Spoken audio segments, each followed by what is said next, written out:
February 2006. Mr. Deputy Speaker, Sir, I thank you very much for the opportunity given to me to say a few words on the railway budget. At the outset, I would like to say that the budget has not been very well received either by the travelling public or by the industrialists because of the rise in fares and freight charges. The members of this House are well aware that this budget is also going to increase the prices of essential commodities further, and it will have an adverse effect on our economy as a whole.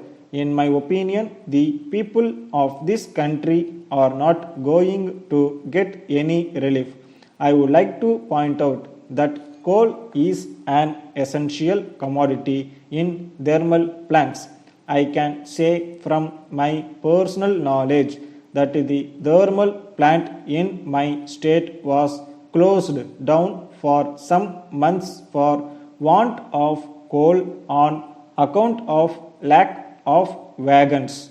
On this occasion, I would like to record my appreciation of the steps taken by the Ministry for early movement of coal.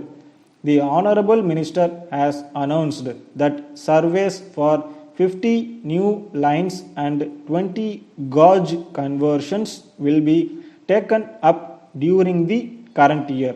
I am surprised to note that there is no provision either for a new line or for conversion of gauge in my state. I would also like to bring to the notice of the government that if new yardstick of cost to benefit ratio is strictly followed in the case of formation of new railway lines, an undeveloped area like my state will have to remain so with no scope for economic development. So I would request the Honorable Railway Minister to pay special attention to these areas. Now, I would not like to refer to the frequent occurrence of accidents on railways. I suggest that the administration should be toned up effectively. I am of the opinion that in every region there should be an emergency cell, and the station master should immediately inform the cell for initiating remedial measures. Then, sir, I wish to say a word about bonus. I am told that bonus is being given only to the employees and it is not being given to the officers who are working in the production units. I wish to submit that this is not correct and it is an accepted fact that the production is being maintained by the officials. So they should also be granted bonus just like others. I understand the license for selling vegetables and drinking by vendors in the railway stations is being withdrawn and in their place contractors are to be appointed.